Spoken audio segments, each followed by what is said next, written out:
Wasn't ready for that, but that's good. What's up, guys? It's freezing outside. I don't know what the fuck's going on. Dropped like a good 10 degrees Celsius here in Mexico, and well, there's a tropical storm which obviously causes pressure changes and temperature changes and shit like that. But what was cool was, you know what's nice about when it gets cold like this, especially here in Mexico, is a lot of people they dress up nicer, and they tend to get done up a bit better. Especially, well, it's June. It shouldn't be this cold. It's crazy because last week, the daytime last week, it was like you could fry eggs outside, and now it's like 10 degrees difference. So we've had a tropical storm hit, a lot of flooding going on in a lot of places. There's all the active firefighters in those regions are actually handling all the flooding. So there's no call for emergency because there's no Category 5 hurricane. They are used to this type of shit. So, but what was cool was we were walking, and I don't remember what we were doing.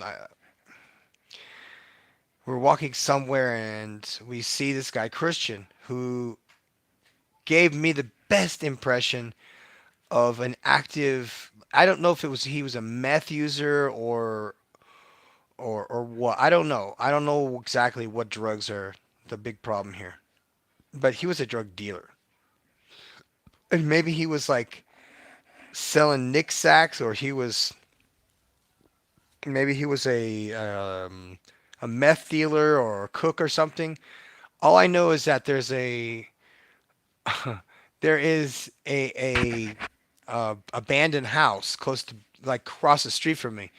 And so for probably 24 hours a day, 7 days a week, we had homeless people and drug addicts passing through here, literally lining up, across the street against the wall, to go see this guy to get whatever he was selling. So I'm fascinated because it's like, as long as these people that are coming here don't try and steal shit from the neighbors, then we won't have a problem. But then the neighbor who is across the street from that neighbor had a ladder in their yard, and one of the drug addicts went in their yard, and just next thing you know, this fucking junkie drug addict run down the street with the ladder on his shoulder. So I'm like, oh fuck. So now I'm putting in, very large security cameras that have, articulating heads that have movement. So all of the thieves are looking, and they see, this bobbing head that, which is a great set, by the way. If you haven't got a good set of articulating videos, because they're not expensive anymore. Now you can get them. They turn, go up and down, but they're not expensive. But the thing about it is they're intimidating to thieves. So if you have people who are walking around trying to steal shit, it could be a great deterrent, especially if you have like nice movement detection and you have enough internet speed in order to really be able to see details. Because if you have suck ass internet speed like this one does, you need a bridge or something like that that's gonna can extend the signal so it's stronger. Because these cameras suck. These are not professional cameras. You need professional, like fucking fire cams and shit that we have out in the woods. Like they have out in the woods. Um, so I see this guy Christian who years ago gave me this impression that he was just a dirtbag, that he was a piece of shit. They just, you know what I mean? It's just a very reclusive guy or whatever. And when I saw him, he didn't look very happy. So obviously, energy match exactly the way they send off. And by the way, this was 3 years ago. So I was still very, uh, not, I was not, I was just starting to get, to that point where, okay, because I had been doing those that I did that thing with this angels thing, and And stuff started happening, and I started to behave in such a way that imagine someone was with me all the time. Imagine someone was with you all the time, and they, had a camera crew with you and walked around you all day. What would you do? So being exactly the person that I am, exactly as I am, the authentic me, not the pretending to be me, or any of those things. Not a new character in this whatever theater this is. Which, by the way, I appreciate being able to do this. It's nice. It's nice. It's been nice to be able to uh, play different characters in different, mini series and stuff like that in different movies, just to be an extra. Just to be an extra in a cool ass movie that starring whoever the shit. I don't care. You know what I mean? All I know is that this kid, when I went up to him, and this has been touching my life lately, you guys, because like even yesterday, I saw another guy. He used to be, I don't know if he was MS-13 or some gang, and he's like covered in tattoos on his face. So he can't get a real job because he has those gang, symbols on his eyes and around his face. So when I see him, he's always nice to me. He's got like white guy swag, and he's always listening to good music on a little speaker. So he's just like, you know what I mean, swag, walk in, stuff like that. So, but he's a nice kid. That's the thing. He stops, takes a minute to say hi, a sales pitch on the way, and but other than that, it's very quick whenever I do have interaction with him, because the neighbors are judgmental here, and they'll automatically assume automatically that you're somehow affiliated with drug addicts, when I am definitely affiliated with all of the drug addicts. It is better to be that you know, person who knows how these people are. Because almost every fucking one of them has been to the AA jail where I was an instructor for almost 2 years. So they all know who the fuck I am. They all know I could tear them a fucking part. So they don't fuck with me. On the contrary, they're very respectful in that manner. As of late. Not so much one of them, but you know what I'm saying? For the most part, all I had to do is go to the park one night and just talk with the kids that are out there breaking fucking bottles. They're getting drunk and shit, because I'm like, you guys are all high school? And they're like, yeah. I was like, cool, man. Can you do me a favor? I'm going to do a project, and I need all the beer bottles I can get.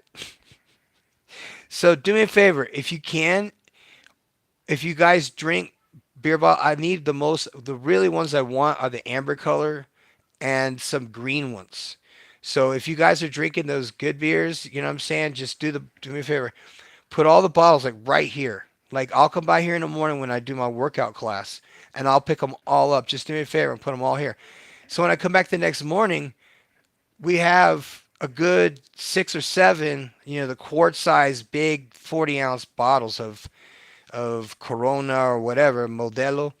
And so I take the bottles and I put them over there to this one spot. And one of the neighbors actually put a box for me to put the bottles in. I was like, this is awesome. So we had a very circular kind of relationship that way. It gave me something to show them. I was like, check this out. We just finished this window, and it was all the bottles that you drank up. So if you got any other bottles, you know what I mean, like Mandalay Bay or whatever that blue shit is, that Hypnotic or something. I was like, I just need the bottle so that I could make some more windows, because that's what I'm doing. But the fucking crazy thing is, you guys, and I hope you enjoy this. This tip is going to be so good for you. It's if you're doing a bottle window, is that instead of cutting the bottles and putting them two by two like this, what I'm telling people to do instead is to take the entire bottle, the neck and all. You're going to take that, you're going to put it into the window. So you just do your little, just a little imagination time with me. So your bottle lays down like this, okay? And normally you will cut the bottle in half, so you'll have the bottom of two halves. So you'll have these over here. So the bottom of the window, so you'll see like this will be flat, and then you'll have a stack of all your bottles, and you'll have an interesting view from both sides. However, not everybody has the real estate to do this, but I have windows that are 12 feet tall, and I'm not going to put windows in them. I don't give a fuck. I don't get. I will put in a bunch of bottles because it takes about 200 bottles to do one window. So I go over to this park where all these like degenerate little kids are, and high school kids, and then there's, you know what I mean. So these are kids who aren't exactly allowed to be drinking, but this is a country that doesn't have any rules.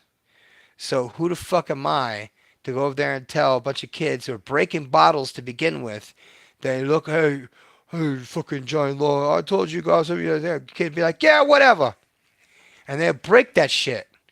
So, but instead, I flipped it on them, and I went at it in a different way because everybody else goes at it like, "Hey, you damn kids! I want to fucking grab you by your throat, puke in your faces." And so these kids are not bad kids. They break. Okay, if one of the neighbors fucks with these kids, they're like, "Fuck you, asshole," and they'll break a fucking bottle, and that glass will be there for years because no one cleans anything. So I've been cleaning, and they see that they're like, "Damn, Widow's over here like every day, like with a broom and with a machete and like picking up all the glass." And then he asks us, instead of not drinking and breaking shit, "Can you do me a favor? Can you help me with my project? I need you guys to help me collect 200 beer bottles so that I could put them in a window in my house. Can you guys do that?" And then I went on to think about it, and I was like, I don't even need both sides of the bottle because I can use the original neck, and I could plant flowers, and I could plant other, aquatic type of plants that grow in water, and just let vines grow like shit, because then I don't have to cut that side of the bottle, and that's the back side of, that window, which I want those vines to grow up. These walls are, yeah, they're 20 feet tall. My house has 20-foot tall wall. I guess that's what 6 meters is. How big is 6 meters? I'm trying to tell you guys this so you could see that. Um,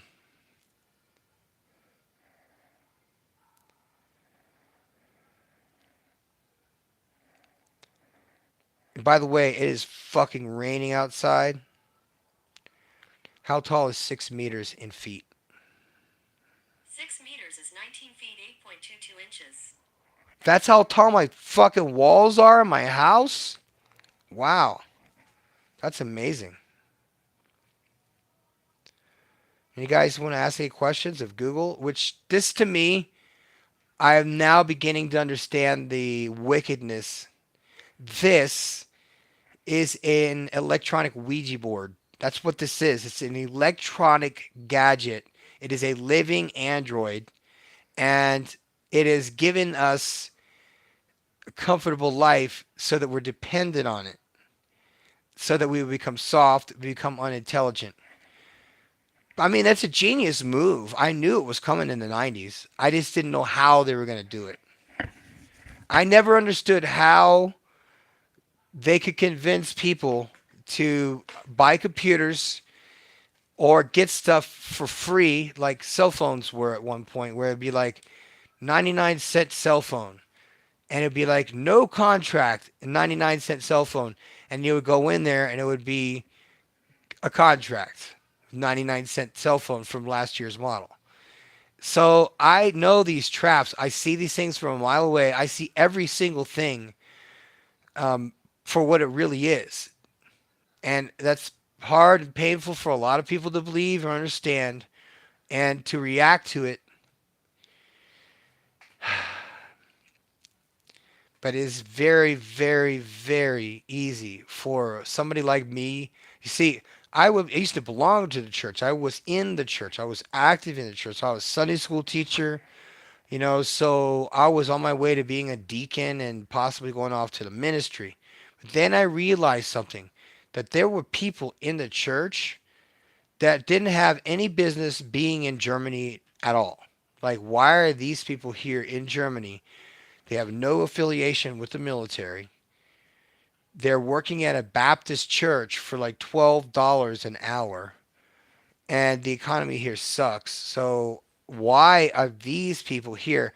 How are they able to drive like such a nice, like not just any, shitty ass, Toyota or some shit?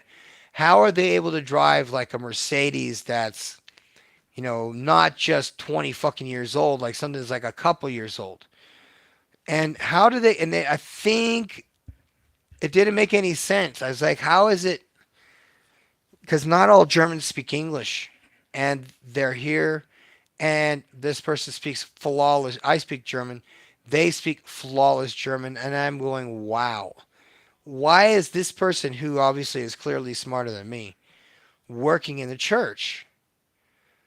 Like, this is a project church that has a lot of members. It's not a big, big, big church, but it is the main English speaking church in this whole region. And a lot of officers go there. So why is it that this person is here, and why are they? I mean, what's the backstory there? You will find out real fast that if it is a area where there are a lot of Americans that need to somehow be babysat internationally, they will send and install a CIA agent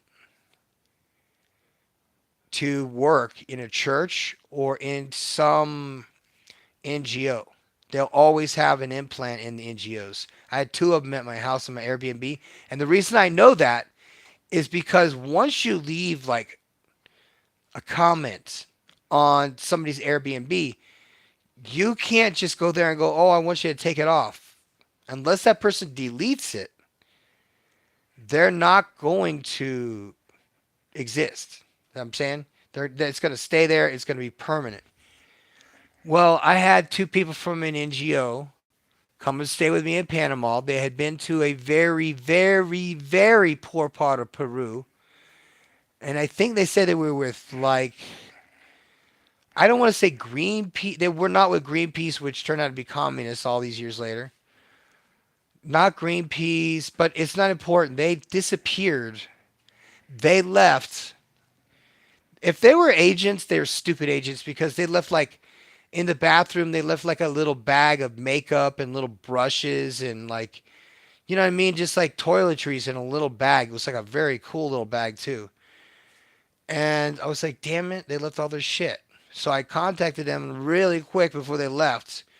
And I noticed that they had left a very nice, feedback, positive, whatever.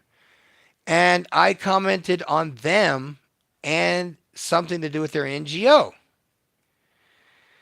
And kapoof, the minute that minute that I left that beautiful thing about there were great people, they blah blah blah blah. I hope you come back. And I was like,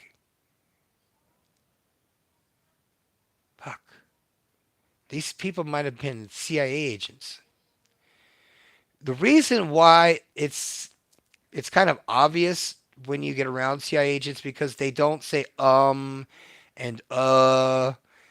they are very well put together. They're really, like, even their outfits, even when they're in their outfits, they're like their surfer boy outfits or their DJ outfits or whatever, because they always are the second guy. They're not the first guy. They're never the star of the show.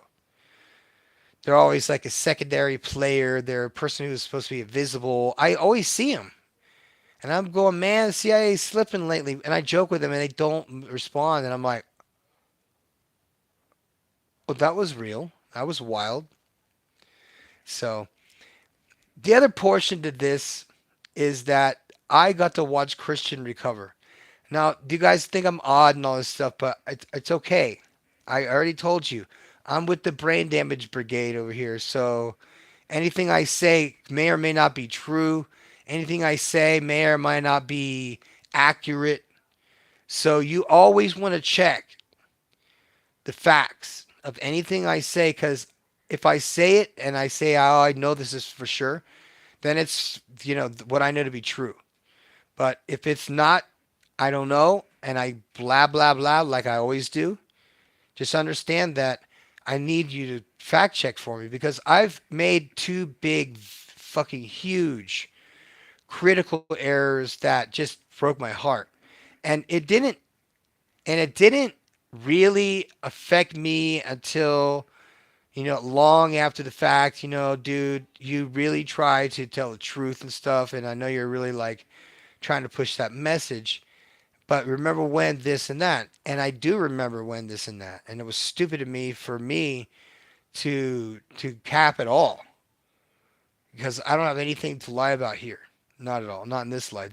This is, I told you before, when you're always walking around like someone is watching you and listening to you everywhere you go, when I have tried to lie a couple of times, and there has been, I didn't know till after the fact, there was the devil. When I said something to him that I knew to be a lie, he knew it. He looked at me and he goes, "Oh, really?" And I was like, "God damn it." Because if you recall, like I said, if you live in such a way that, let's just take one of your favorite relatives. Let's say your grandmother or your aunt or your uncle was one of your favorite relatives to be around to go visit. And if they came around, they always had chewing gum and gave you a big hug, and you were just like so happy to see your uncle or whoever. And that made you feel good as a kid. You wanted to be him. I love feeling that way. I love being the guy that the kids always scream my name from way far away. Even kids that aren't even in my class, they hear the kids that are the old alumni of mine like scream my name. Hey! They love it. You know what? And even their friends who were too small for to come to the class, they're like, when I want to go too, because my brother, he was in the bomberos, he was in the fire department, and I was like, oh, that is so cute. And so when I see the kids now, 2 or 3 years later, and these kids are walking tall. They're leaders in the street here. They're leaders because the kids are playing all the time. And so I hear them like giving orders to the other kids to, to catch the ball and to block the ball. So that touches me, as a leader to see kids who used to literally be fighting each other barefisted out in the street. And I was like, hey, wait a minute, wait a minute, wait a minute. Kids, come here a second. And I was like, do you guys want some gloves? I didn't ask him, what are you fighting for? I didn't ask him what's going on. I didn't tell him to stop. I told him, I said, hey, do you guys want some gloves?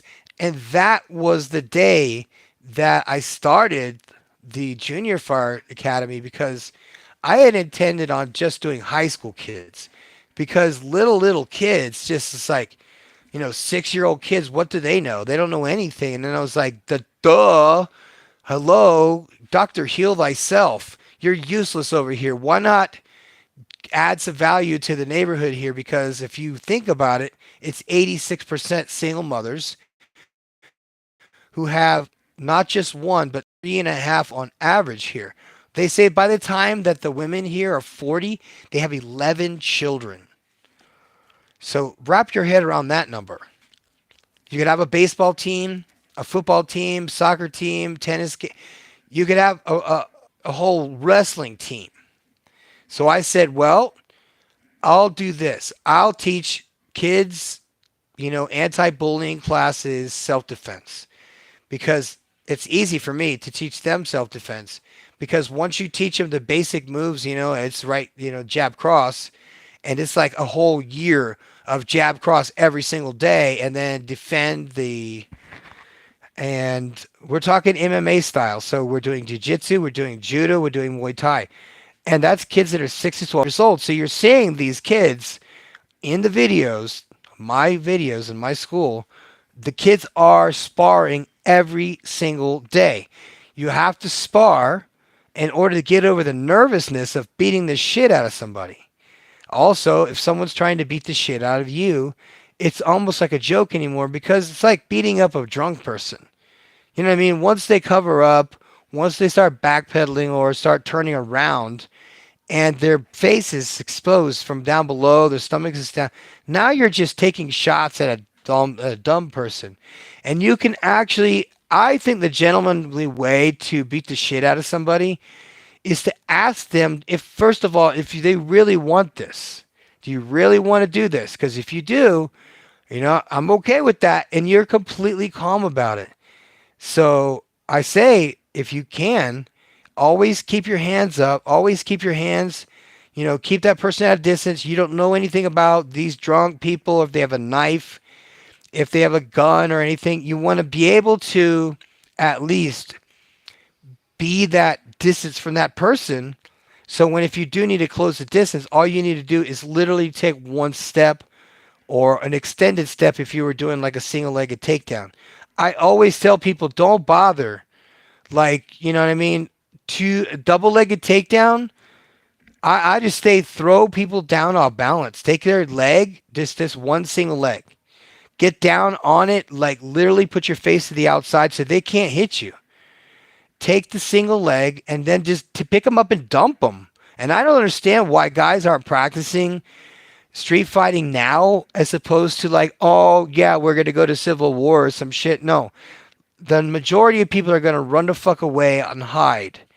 And it's guys that are like myself who, you know what I mean, that know how to train and know how to fight and have experience in the military, that aren't about, doing violence against other people, are about rather what we call an NFPA 3000, the active shooter scenario.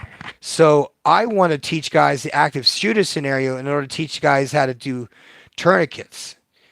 So the best martial arts to learn, Ozzy, is jiu-jitsu. If you learn jiu-jitsu, you will become a different man. You'll just become a different person altogether. And what's helped me, because I've been in situations where people are drunk, and I'm not just going to go up and just cold cock them and shit. I'm going to control their hands. You see, if I control their hands, they're not going anywhere. If I have their hands, you would really have to just tug and pull. But by then, you're going to be tired. So I have your hands. I got you. It's that easy. So I always tell people, I said, just do me a favor. Just remember that drunk people, when their hands are tied, they're going to try headbutt, stuff like that. They're going to knock themselves out if your face is close to their shoulder, to their chest, because they're basically swinging at you with their own head. Okay? The action, when it gets to a certain degree, when a person whacks down like this creates sort of a zone where, I don't know if you guys knew that if you hit somebody from the ear back, which is why they don't want you hitting in the back of the head in boxing or in MMA, is because once you hit the back behind the ear, it causes dizziness really bad, like really bad. So Ozzy asks, what's your favorite martial arts and what's the best kind to learn? And I've been doing jiu-jitsu since, good Lord, I want to say since I was 30. And now I'm 51. So I should have had my black belt twice already, I guess. So, but because I'm a sort of a gypsy when it comes to moving to different places, I've made the excuses of not belting up, not testing out. And you see, here's the thing. You don't decide when you belt up. Like when you're a white belt and you've been training for at least 2 years, they're going to have a belting up thing, and your instructor is going to decide of all of the kids or all the students who's going to become a blue belt. Because, by that time, it's 2 years, you know the moves, you know all the stuff. They're going to test you. You're going to have to do this shit over and over again. Once you're doing drills, you're doing drills. Once you're doing the instruction, and you're practicing while you're sparring, but you want to spar and keep doing the drills of the class, whatever it is that the instructor was teaching you that day. Those are submissions. You want to keep practicing the same submissions that the teacher was teaching while you're rolling. Because I know what it's like. You just want to kick this motherfucker's ass, and you're just going to spaz out and do every move you think you know. And if it's a dude that has an ounce of training and he's going to tire you out. So why I say just train when you're rolling so you learn to control your emotions. You're like, I want to fuck this guy up and I'm going to take his back. I'm going to do this. I'm going to do that. There's always 3 fights. And practicing in jiu-jitsu is not like competition. You don't need to be mad at somebody to roll with them. You're practicing, you're sparring. You understand? So you're not like trying to kill them. You're trying to get used to being in contact with somebody and them grabbing you and you not being able to get the fuck away, and you could very well die. Because something definitely does get your attention when somebody has you right here in a rear naked choke. It's so simple. And once you have it down, the movement is so fluid with me now. It's like I do it on her in my sleep, which I shouldn't be. That's not good. But you can do all the jiu-jitsu moves in less than 30 seconds. Literally 1, 2, 3, 4, 5, 6, 7, 8, 9, 10. Just that by a few movements, just like this, in just a short amount of time. Once you've got the movements of just about every jiu-jitsu move, then you need to practice doing it in motion. And you need to practice doing it when under stress. Because I think practicing with people when they're like, okay, I want you to teach me knife training, and I stab you over and over and over and over and over again, and then they complain, well, this knife training doesn't work at all. I go, what do you mean? Well, you stab me over and over and over again, and I can't defend myself. And I'm like, that's exactly the reason why you need to be in school. You need to be training all the time, because I'm literally not even trying. All right? And I'm telling people that are jogging, okay? I'm walking as fast as they can jog. So, see what I'm saying? You got to try and push yourself just a little bit, to suffer just a little bit, so you could be just a little bit tougher than these people. Because all you need to do is push back just a little bit and show a force, just a little bit of force. And you could do it directly or indirectly. See, my tactic is different because I'm not interested in being in competition with street people that are below me, that are below my status of people. Because these are street people. I know where I was when I was one of them, okay? So I know where I'm coming from, and I know what they think, and I know what they believe, and I know how they are. So I know better than to allow them to just walk in my fucking house and sit down and why don't you fuck my sister where you're at it. So I know better when it comes to drug addict. I can almost set my fucking watch to when they drink again after a while.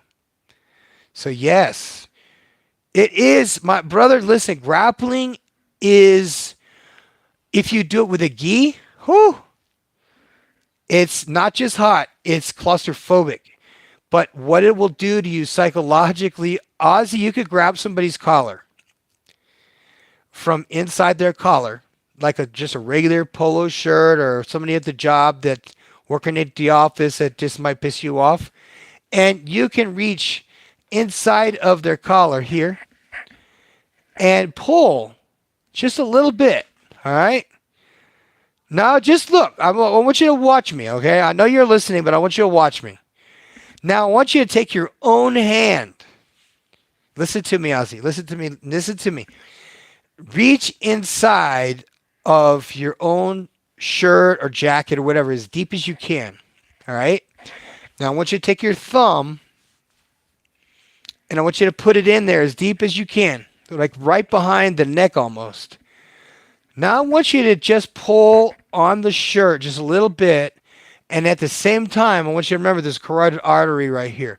Now what's happening here is this almost like a can opener, and you would feel the pressure on that side.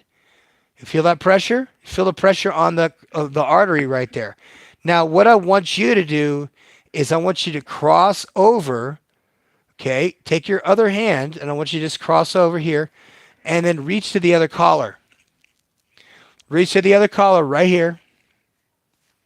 Reach up and through like this. Grab that other collar. And I want you to pull on that one. See, I can breathe because I haven't done what I'm about to try and tell you to do. So, but you can hear it in my voice that I could fuck myself up real fast because both collars are here now. Now all I have to do is pull just a little bit on the carotid artery, and I am almost about to fucking pass out. That's how quickly, 4 seconds, and you're la la land. Now, what you do with an opponent is you cross just like this, and you take your knuckles and you twist as you have this collar in your hand. You want to twist, and you're going to turn your knuckles into the carotid artery of the person's neck. You're crossing your hands like this. So you're taking it, the cross, you're going to get that, like I said, you're going to go as deep as you can inside the collar, and you're going to grab that collar and you're going to make a fist, and you're going to cross over and grab the other one. And then what you want to do is you're going to squeeze together, but you're going to twist your wrist and bring those collars down like this, because like I said, all you're doing is pulling. You're like pulling apart like this. See this? So when the collar choke goes in like this, okay, one more time, you're gonna reach in because the carotid artery is here. So you want to make sure that your hand is deep enough inside to get the collar choke. You want to make sure it's deep enough in there. The thumb is deep inside. You're gonna pull, and you're gonna know that the carotid artery is there real quick. So I want you to do that to yourself so you know what it feels like and where it's at on your neck. Because you're going to do this over and over again like this, like this. You're going to do it from behind. You're going to do it from the side. But it's the same movement over and over and over again. And Ozzy, dude, it's so amazing. Once you learn it, you become a nerd. So you really are going to learn some killer shit from dudes you might think, oh, these the motherfuckers are weak.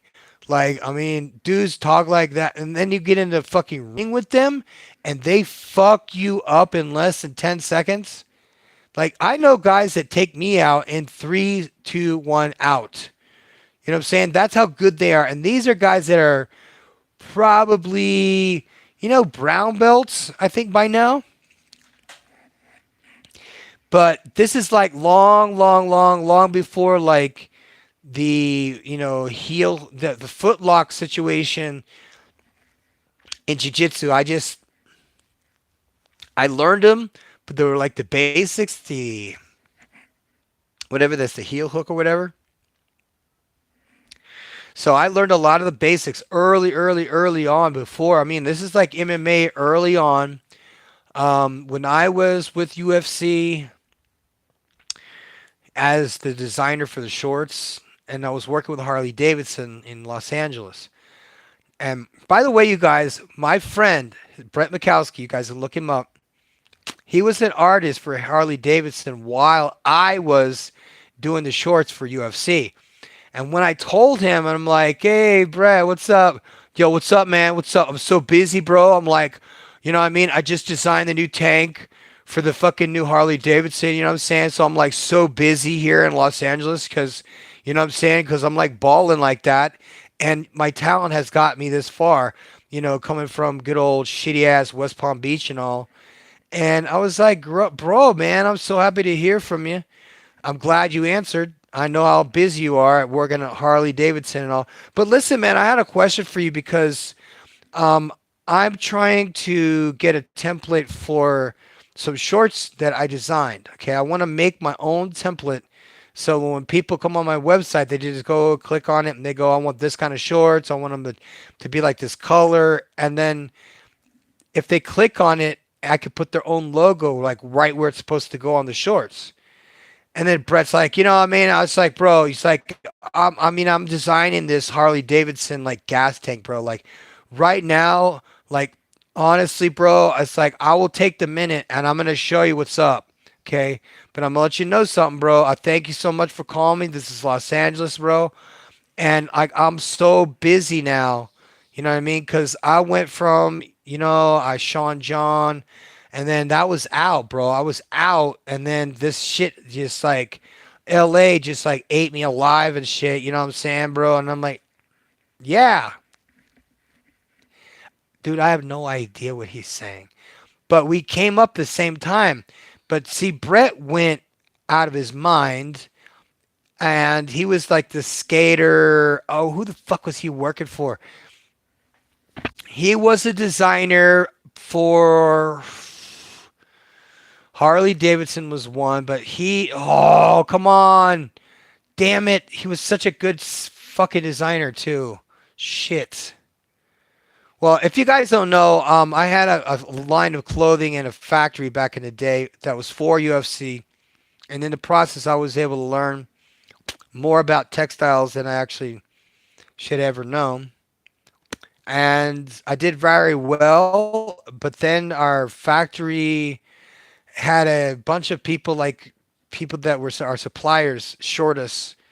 And then they somehow got access to our clients and then just skipped over us entirely. So it got good because we were overwhelmed. I've never been in a position where my hair fucking was like turning gray. I did John Jones's first debut pair of shorts. I did UFC 100 with Frank Mir, where I made him a pair of shorts made out of gi material. Um, every every UFC champion from the only I did Brock Lesnar's shorts. Brock Lesnar's shorts were the biggest ones I ever did. No, no, no, no, no, no. I think Cain Velasquez had the biggest shorts I ever did. But I'm telling you guys is that I just, and this is somebody that's uneducated in anything to do with textiles. But I was so hungry, guys, so hungry, and I love the sport. I would have done it for free. Problem is that people are willing to pay me, and I'm like, well, I'm not, I'm not like set up like some store or something. You can just like, send your order in and just like order like a customized pair of shorts that would cost you almost $100 plus shipping. So you could go fight in a UFC whatever. And I mean, it's just not like that. You have to wait. You have to like. So I ended up opening a factory down in Miami, and I opened up the thing. I only hired veterans, and none of them knew how to sew. So I hired a seamstress to come in and teach, and she taught classes every single day. People were very proud of me because I had a lot of employees that were coming in, and it was all disabled veterans. Every single one of them was a disabled vet. So I was doing good stuff for the community. There's no question in my mind. But with good stuff comes hatred. And if you guys not have experienced hatred when you're trying to do a project, dudes lie and just do anything. I mean, just to make up anything at all, just to be rude, just to tear people down when they're trying to come up out of the fucking hood or whatever. The crab barrel mentality just sucks so bad, especially when you get around, people who've never done anything in their whole life. They want to ruin your life. They want you to just not be successful. They really would love to see you trip right before the end of the fucking marathon just so you'll get second place. So these are not people that are there to help you train. So why do their opinions matter? And I know some people go through a lot of trouble and trying to validate themselves in front of people who don't like them, who don't care about them. And I understand that feeling. It's like dressing in such a way as to impress people who don't like me. No one is going to pay attention to you when you're the limo driver. No one gives a shit. They're not interested in your life. They're not interested. They don't want to hear you talk. They don't want to hear you speak. They're not interested in your ideas. They're not going to help you in any way. So think of a lot of people just like that. And then pick and choose who it is that you communicate with on your level. Because remember, if you keep hanging out with douchebags and losers, and that includes women too, all you ladies that hang out with your single mom friends and you're married, you're in trouble.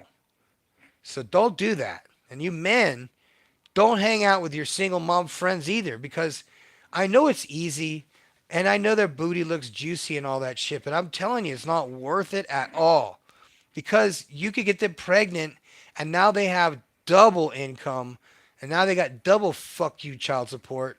They got double, income from two baby daddies, and they don't give a shit about you because they got in the bed with you for a paycheck. And if you were dumb enough to rot that fucking raw shit and dip your dick in the sewer, you disgusting, filthy bastard, hit the like button. You see what I'm saying? Why in these shits? I know she looks fine. I know she looks like a hoe. That's because that's what we're attracted to is hoes. Because hoes represent what? Fertility. Fertility. That's what hoes do.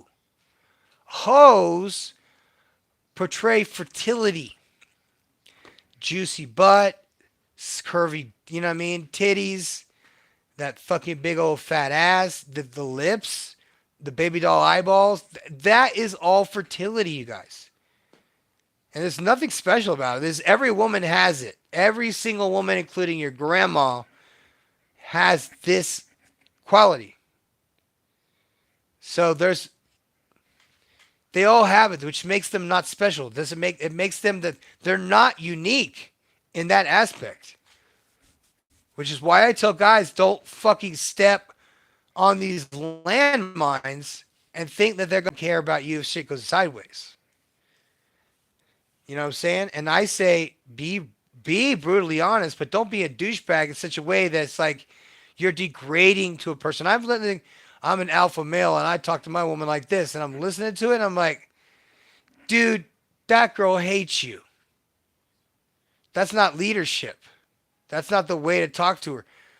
If you want her to obey and submit and all this stuff, you need to give her something worth submitting to. Because you're just acting like her angry uncle. That's not submission because you got barking voice and all shit. You don't even know what you're doing. And I understand that too. So here's how this is going to work. If you are that dude that's the barking dude that needs to yell and scream and all that stuff, then you need to be in a paramilitary group so that you can do all the barking and yelling and screaming that you want to, so you can pretend like you're in basic training again. Or if you're one of these people who never went to basic training and you want to pretend to go back to basic training, you can do that too. But you're going to have to learn how to march and do facing movements and doing all that singing stuff, singing cadence. But you're going to have other friends in which to, portray your delusion and your fantasies, so to speak.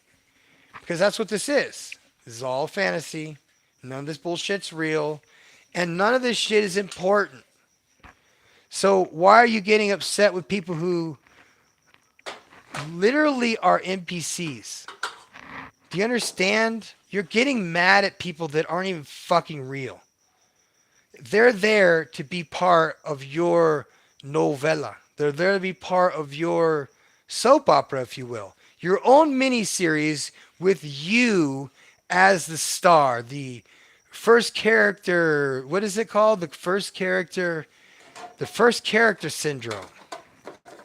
And most of us have it. Most of us actually have first character syndrome. Unless you're schizophrenic, then you're living in another, reality altogether. Now, I don't know about that. I don't know if it's true or not. If you know anything about schizophrenia, I've got a friend who says that somebody told him that his dad was schizophrenic and that now he's having feelings like he is schizophrenic. And I'm like, hang on a second. So you're telling me that your mom told you that your dad was schizophrenic. Is that part right? Yes. Okay, good. And now you are having you are experiencing now as you and I talk, you are experiencing schizophrenic what is it? Like hallucinations, or what is it?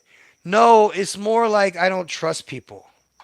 Okay, well that's okay. You don't have to necessarily trust people. That's all right. You could do that.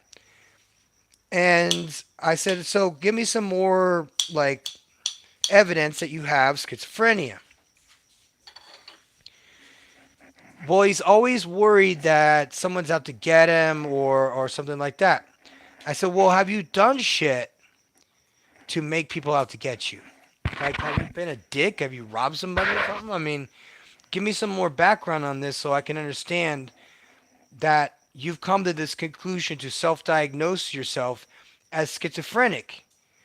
If you're schizophrenic, wouldn't there be a doctor's diagnosis? I mean, it sounds to me like you're fishing for a diagnosis. Like you're not schizophrenic at all. Schizophrenic people live in a different dimension. And they have like weird stuff that. Here's a story. One guy had like been he'd nailed his windows shut because he says at night, yes, main character syndrome. Because he says at night the doctor comes in and puts liquid acid into his eyes. And he goes into a trip and his true love is there, but he can't communicate with her. And he says that the doctors come in at night, every night, hold him down and put acid into it, like liquid acid into his eyes. And so so his uncle or whatever, he's like, well, you put nails in the windows, right? And he said, yeah. He goes, how's that working? He goes, it's not. They keep coming in at night. So, and then I mean, this is nothing to really laugh about, but now it is because when someone comes to me and says, listen, I think I might be XYZ, I have to take you have to take the emotion and the feelings out of it. Like, what caused this? What was the cause and condition of made you feel like that you're schizophrenic? Now, I have brain trauma. If you guys know the backstory, I have brain trauma. And I've gone through therapy for years with different types of therapy and different types of medicines and so on. And there are a couple things that actually worked for me and it changed my life.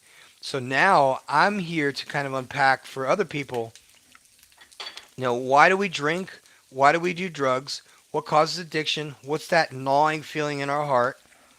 I mean, is God real? Is there evidence of God? Like what can I do? And someone asks me questions about God. I mean, that's just it. What are we here to be doing anyway? The real purpose in life, guys, if you don't know, is connection with other people. And if we distance ourselves from people, we distance ourselves from God, which is why a lot of my friends I went to high school with were black. There weren't a lot of black people in my school in this school. So when I went to an all black school, they were all blacks. There weren't that many white people. I was friends with all black kids. So there was no racism. Not in the 90s, you guys. It was a strange thing, but we didn't have racism in the 90s. And I know some of you are like, that's impossible. That's not possible. What do you mean? This is a new phenomenon. If you didn't know that. It goes through cycles. Like the 60s was like the outright, just over the top racist assholes everywhere. They were like, rednecks, damn this or that. And they would come up with names. Because that's where the transfer of power was at the time during the 1970s, was just redneck white people. And it was a thing for the 50s to the 60s. But it was all a narrative from the CIA. Because if we are allies together, we can kick their fucking asses. But if you're friends with the government, you're now allies with the government. That means that if the government wants to throw down or do whatever, then us normal people, who just want safety and security for our families and a life that's not expensive, are going to fight back. And who are we going to fight back with? The people who allied with the government, the corrupt government.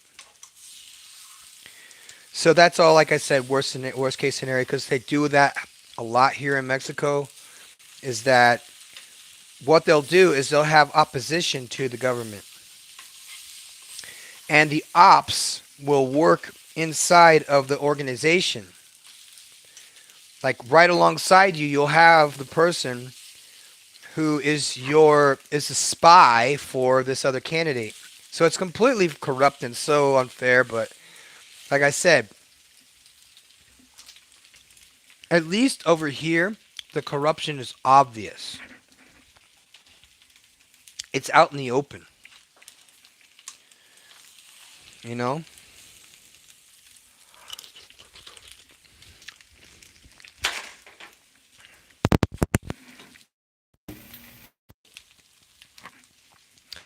So the other part that I wanted to tell you,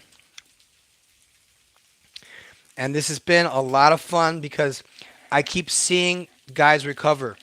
Like I said, I want you guys to start using your Christian superpowers and start laying hands on people. Not the way that there was like evangelical people did back in the day. But instead, I really want you to think about this. If this dog would shut up. Get some castor oil. Put a little on your thumb. Touch the person's forehead right here.